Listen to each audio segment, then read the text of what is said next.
अब बताइए जीवों का किस तरह उद्धार होगा। क्योंकि नारद जी ने पूरे तीर्थ में गमन किए, पूरे भारत भूमि पर गमन किए, तो सब जगह पर सब लोग दुखी थे। संत होते हैं ये सबका दुख देखकर द्रवित हो जाते हैं, पिघल जाते हैं। जो कसाई लोग होते हैं, पापी लोग होते हैं, वो खुशी होते हैं, लेकिन संत होते हैं वो कभी भी सुखी नहीं होते हैं।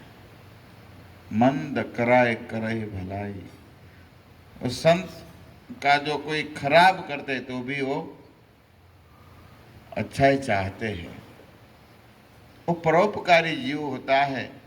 संत इसलिए बनते हैं, जिस तरह नदी का पानी बहता है, नदी अपना कभी जल नहीं पीती। गोरी रे गावलड़ी दूध ये न देती, हे दूधयनी नहीं ते पीती रे उपकारी नो आत्मा रे। गाय दूध हापे, जब गाय दूध देती है तो दूध थोड़ी ना वो पीती है, वो तो दूसरे के लिए देती है, अपने बच्चे के लिए देती है। लेकिन बच्चा तो पीता ही नहीं, बछड़ा तो पीते नहीं, लेकिन ये दो पैर वाले बछड़ा पी जाते हैं। लेकिन तो भी वो कभी रूठी नहीं, रूठी। दयालु है। इतने पेड़ होते हैं, इस पेड़ में इतना फल फूल आता है, कभी वो पेड़ कभी भी अपना फल खाया। आम के झाड़ होते हैं, कितना आम आता है, लेकिन कभी वो आम नहीं खाते हैं। इसलिए वो संत कहते हैं कि संत नो स्वभाव, संत के ऐसा स्वभाव होता है, पेड़ के तरह होता है। आ जाड़वारे फल नथिए ना खाता रे उपकारी नो आत्मा रे। झाड़ में इतना फल आते हैं, लेकिन फल कभी भी वो नहीं खाते हैं, दूसरे के लिए रखते हैं। इसको पत्थर मारे, लकड़ी मारे, तो भी वो फल देते हैं। इसी तरह साधु होते हैं ना, साधुओं को सहन करना पड़ता है, सहना पड़ता है। ऐसे मंद लोगों पर दया करनी पड़ती है।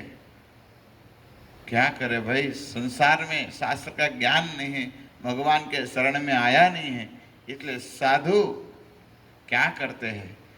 नित्यानंद महाप्रभु की परंपरा में है। देखो, भगवान चैतन्य महाप्रभु प्रकट हुए हैं सबके उपकार करने के लिए। चैतन्य महाप्रभु सबको बताते क्रोध नहीं करना चाहिए, प्रीणादपि सुनीचे न रहना चाहिए, कहते हैं ना भगवान। शिष्टाष्टक में भगवान ने कहे, लेकिन ये भगवान जो उपदेश दिए, ये भगवान एक दिन क्रोधित हो गए थे ना।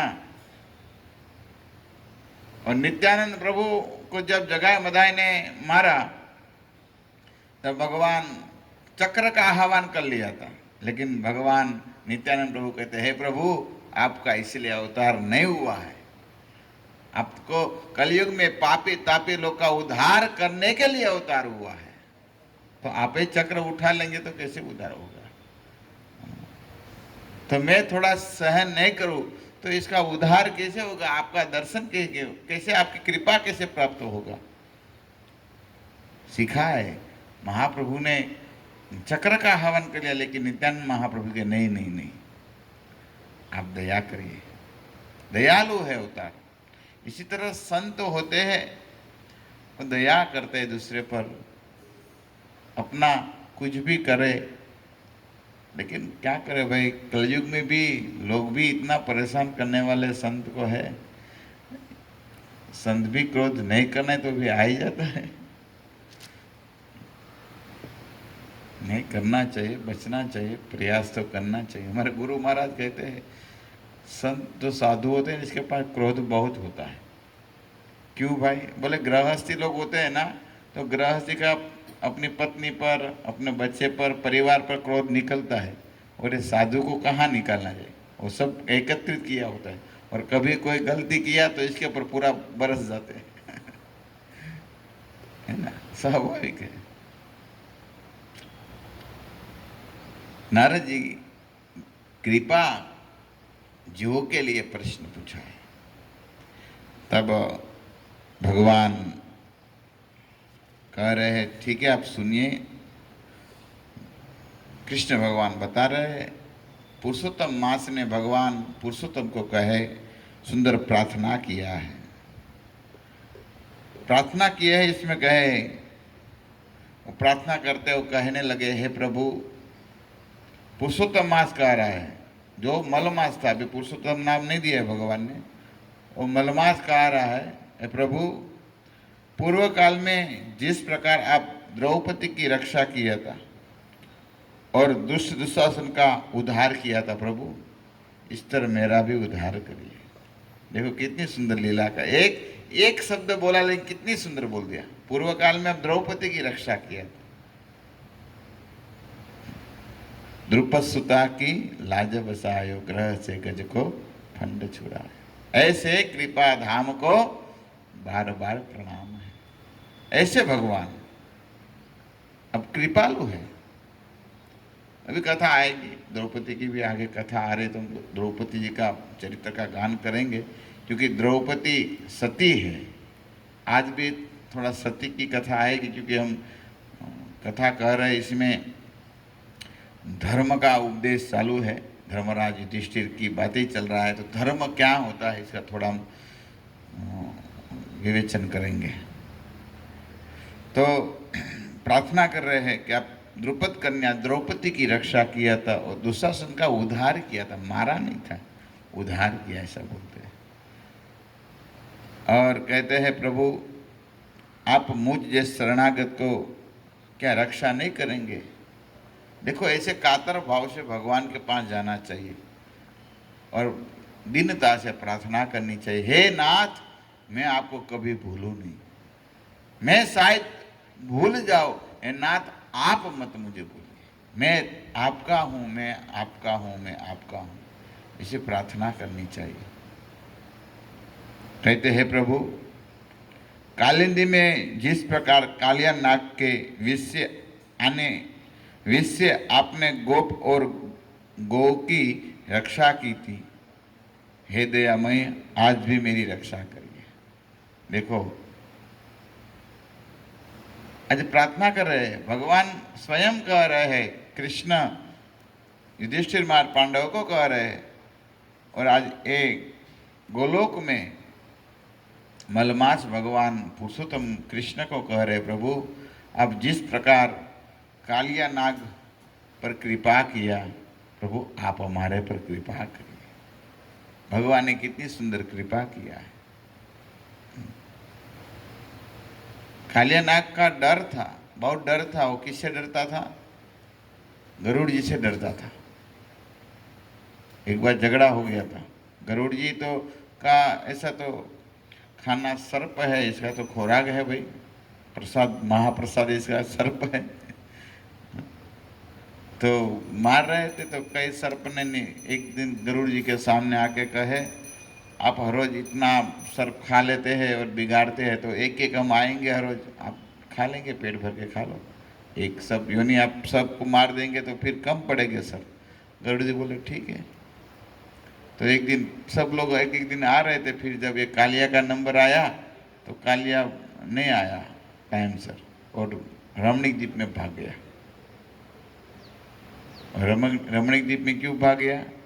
रमणीक द्वीप में गरुड़ जी को सांप लगा था। कौन सा ऋषि थे?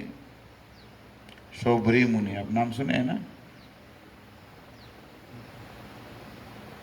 तो शौभरी मुनि ने श्राप दिया था, क्योंकि एक दिन शौभरी मुनि के शरण में मछली आई और मछली कहने लगी, गरुड़ हमको हर रोज सता रहे, खा रहे हमारा परिवार को, आप रक्षा करिए। तो मछली को बचाने के लिए सर्प दे दिया, सांप दे दिया, और फिर क्या हुआ देखो, मछली बचाने के गए तो और गरुड़ जैसे महान संत को श्राप दिया और कालिया नाग आ गया। और कालिया नाग आ गया तो पूरे यहाँ यमराधरा को पूरा विष्टवान कर लिया, पूरा जहर कर दिया, फैला दिया। इसके ऊपर पंछी भी उड़े तो पंछी भी मर जाते थे, क्या फायदा। तो श्राप दिया था, इसलिए यहाँ पर और आया था रहने के लिए।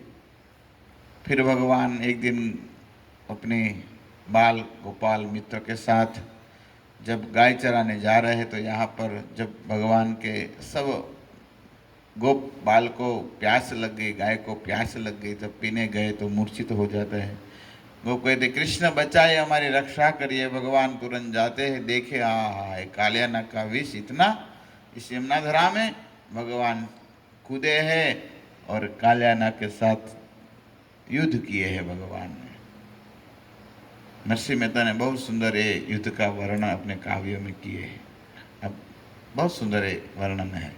फिर पूर्व जन्म की ज्ञात थी सब, वो नाग के पास जो अपनी पत्नी नाग पत्नी थी, सब भगवान ने सुंदर प्रार्थना किया है।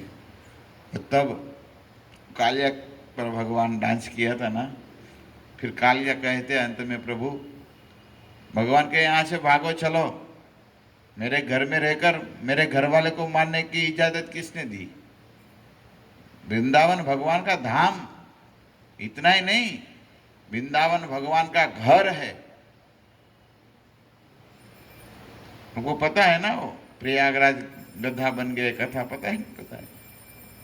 वृंदावन में जो गधा घूम रहा है ना, वो ब्रज में, वो सब प्रयागराज है, इस कथा है।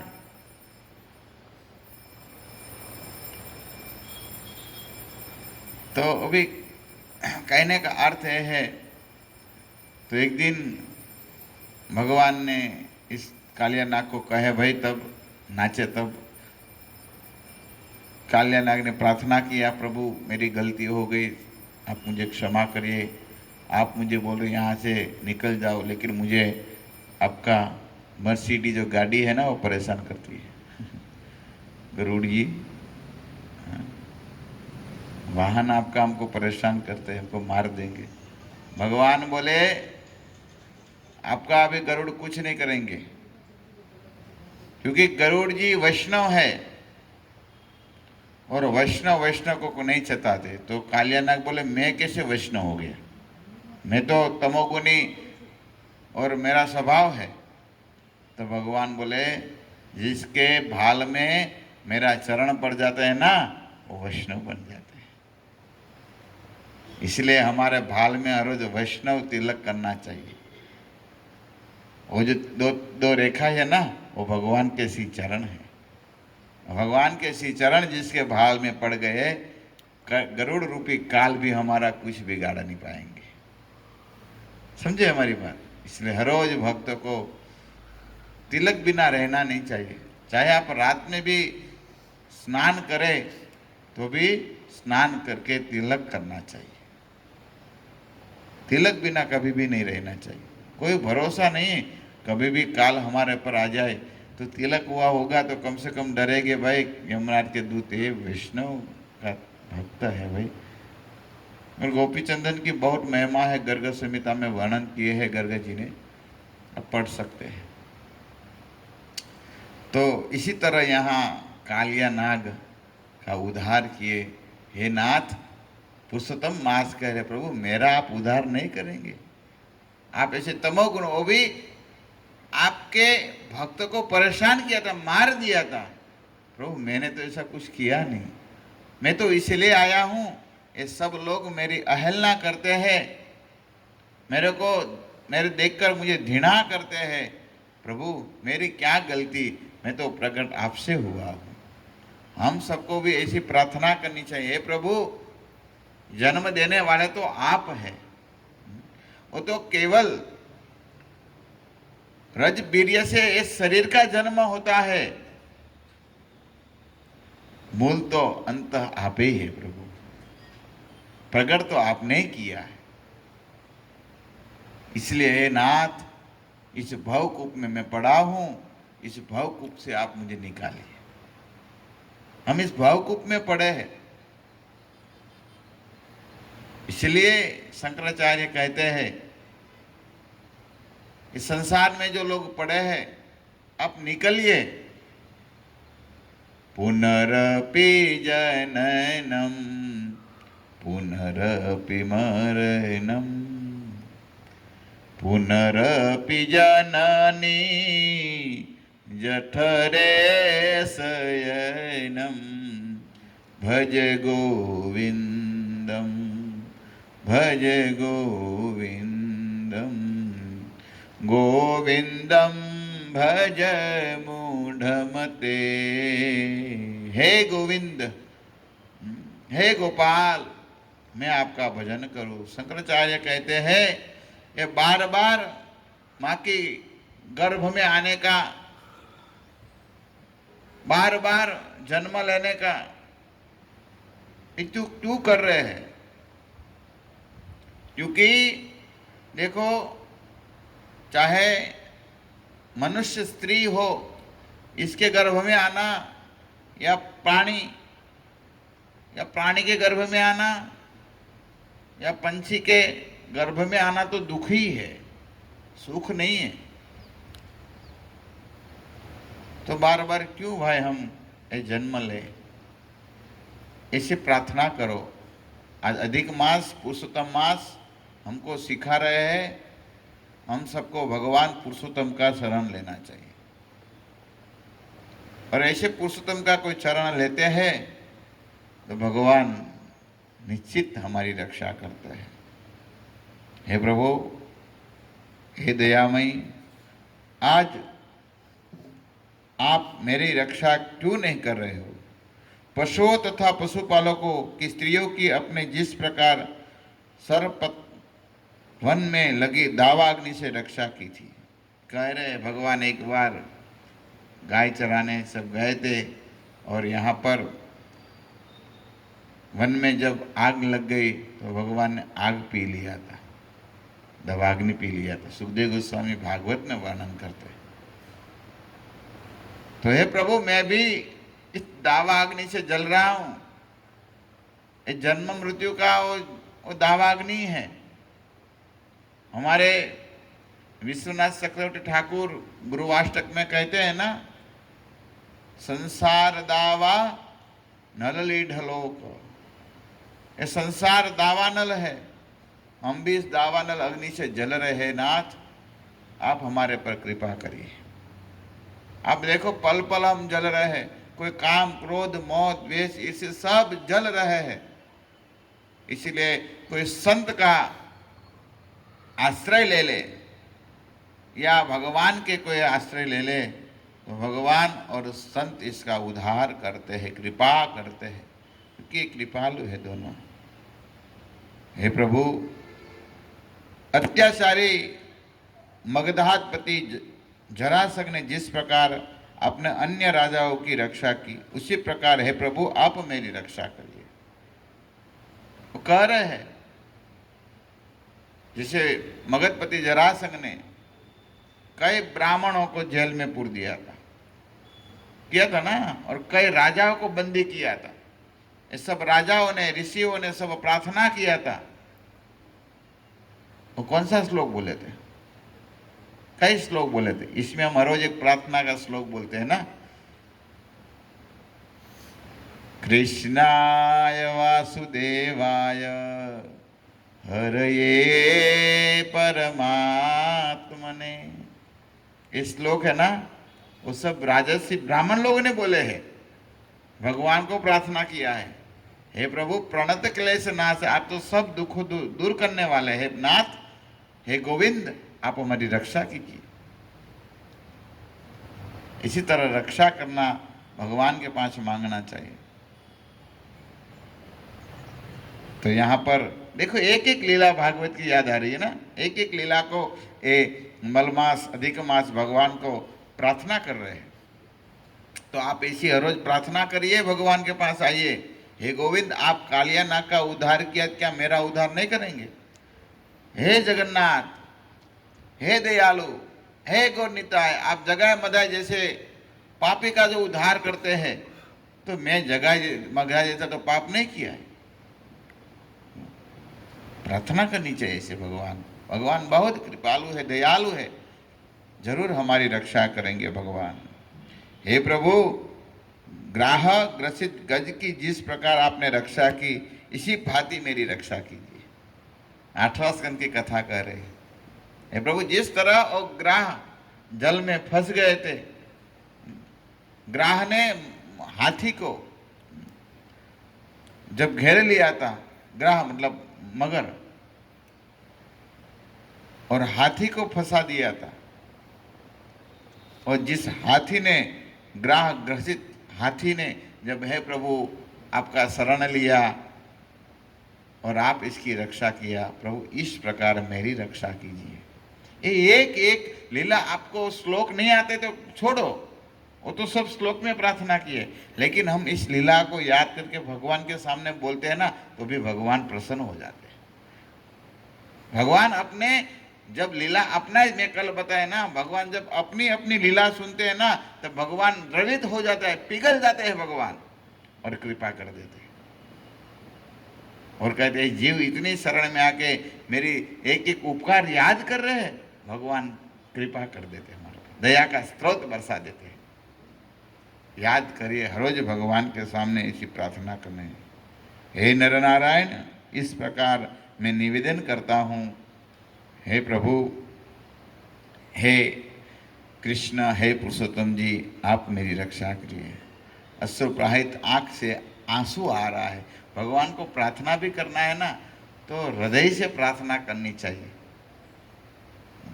आँख भरकर देखो, आँख की शोभा किसमें आपको पता है? आँख की शोभा काजल लगाने से नहीं है, हमेशा आँख की शोभा है अश्रु भीनी आँख रहना चाहिए, सब पर दया होनी चाहिए, कृपा होनी चाहिए, ये आँख की शोभा है। ये तो है भगवान का दर्शन करना, ये तो सुखदेव गोस्वामी बता ही रहे हैं, ये तो शोभा ही है हमारा, साधु का दर्शन करना, ये तो शोभा है ही आँख की। लेकिन एक विशेष शोभा यह है, जीव को देखकर इसके ऊपर करुणा आ जाए, ये आँख की शोभा है। और भगवान की आँख ऐसी है, और जब पतित जीव इसके पास जाते हैं तो भगवान तुरंत इसके ऊपर कृपा करते हैं। तो इसी तरह मलमास गए हैं भगवान वैकुंठपति विष्णु, और मलमास के सामने भगवान गोलोकवासी भगवान कृष्ण द्विभुज वाले देखते हैं। ऐसी तरह भगवान कथा कह रहे हैं, और यहाँ पर इस अध्याय में चालू है। हम जो बृहद नारद पुराण के आज थोड़ा विस्तार से थोड़ा इसलिए, क्योंकि हम बार बार कुछ बारे बार बोल देते हैं, लेकिन ये भी इसमें आता है, इसके अनुसार मैं बोल रहा हूँ। तो मैं कल ही बात कह रहा था, देखो धर्म का पालन करना हमारे लिए बहुत जरूरी है। सब भक्तों को, जो भी आश्रम में है, चाहे ब्राह्मण हो, चाहे वैश्य हो, या क्षत्रिय हो, या शूद्र हो, या आश्रम में हो, ब्रह्मचारी हो, गृहस्थ हो, वानप्रस्थ हो या सन्यासी, सब वर्ण आश्रम का धर्मों का पालन करना चाहिए। वर्ण आश्रम का हम जब पालन करते हैं तो भगवान प्रसन्न होते हैं, क्योंकि भगवान ने वर्ण आश्रम भगवान ने बनाया है। तो हम जब भगवान की बात मानते तो भगवान प्रसन्न होते हैं। एक ब्रह्मचारी का कर्तव्य होता है गुरुकुलेन, गुरुकुल में रहकर अपने गुरु की आज्ञा में रह के वो जीवन बिताए, और क्या करे, वेद शास्त्रों का अध्ययन करे, गुरु के आज्ञा अनुसार वेद शास्त्र का अध्ययन करे और गुरु को प्रसन्न करे। ये कर्तव्य किसका है? ब्रह्मचारी का कर्तव्य है। एक गृहस्थ का कर्तव्य होता है अपने परिवार की रक्षा करना, माता पिता और अपने पत्नी बच्चों की रक्षा करना एक गृहस्थ का कर्तव्य होता है।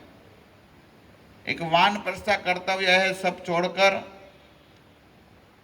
जंगल में जाके भजन करे, और सन्यासी का कर्तव्य होते हैं विचरण करके जीवों का उद्धार करे। एक कर्तव्य है सब। जिसे में कहा गृहस्थ लोग होते हैं, गृहस्थ में पत्नी का कर्तव्य होता है वो अपना पति की सेवा करे, पुत्र का कर्तव्य होता है अपने माता पिता की सेवा करे। एक सुंदर उदाहरण देके मार्कंडेय जी युधिष्ठिर महाराज को बता रहे हैं। युधिष्ठिर महाराज के चरित्र चल रहे हैं ना, तो महाभारत में युधिष्ठिर महाराज ने कई प्रश्न किए थे। इस प्रश्न में धर्मात्मा की बात करके कहे धर्म कैसे पालन करना चाहिए।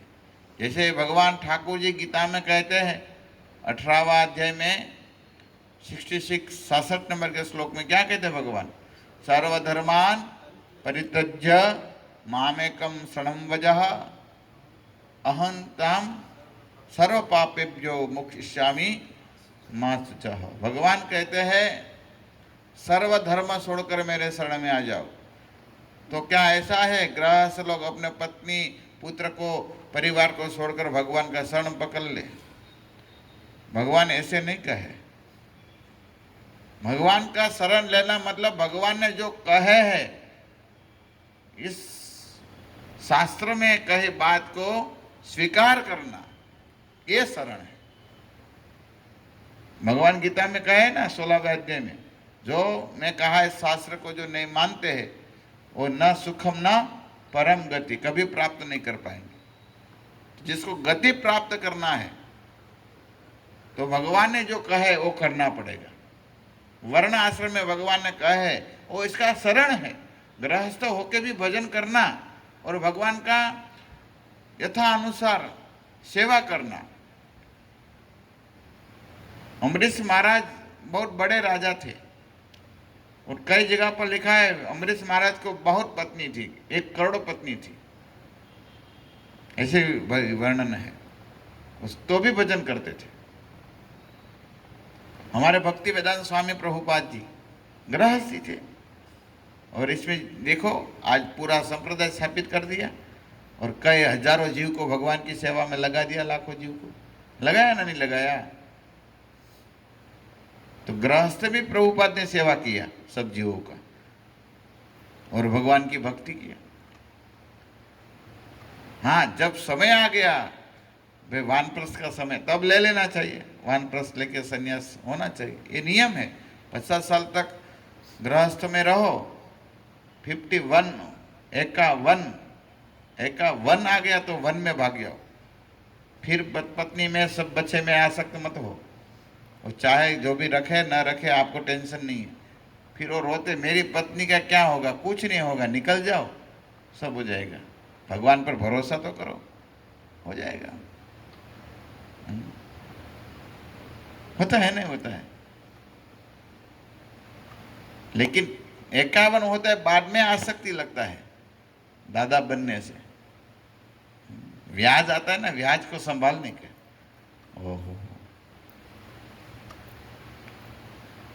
तो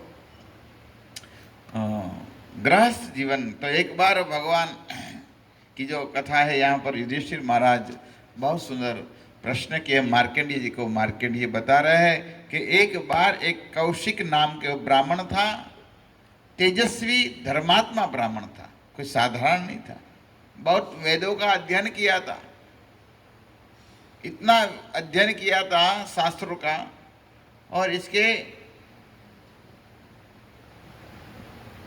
शरीर में तेज निकलता था, तेजस्वी बन गया था। कभी कभी बोलते ना तेजस्वी। मैं हर बार जाता हूँ यहाँ पर कुछ प्रोग्राम, जब इनाम वितरण होता है बच्चों का, तो बोलते हैं सब तेजस्वी तारला। क्या तेजस्वी तारला? थोड़ा भी तो तेज है नहीं, तेजस्वी तारला। माता पिता को बोलने नहीं आते, मम्मी को कभी माँ अच्छी तरह मैया या माँ या बा बुलाया नहीं, और इसको तुकारे बोल रहे हैं, है ना। तुकारे क्या वो टेढ़ा बोलते हैं, कभी सम्मान से बुलाया नहीं, वो तेजस्वी तारला, क्या तेजस्वी तारला। कभी भी अपने माता पिता को आदर से बुलाना चाहिए। और आज बच्चे लोग सब इंग्लिश सीख गए, हमारे जो शास्त्र में लिखा हुआ इस अनुचित बुलाते नहीं है ना। कितना प्रेम। अब देखो बा शब्द बोलने से, बा हमारे गुजराती में बा शब्द बोलते, बा बोलते पूरा मुंह भर जाता है, और मम्मी लो बाहर निकलता है। देखो क्या शब्द है ना।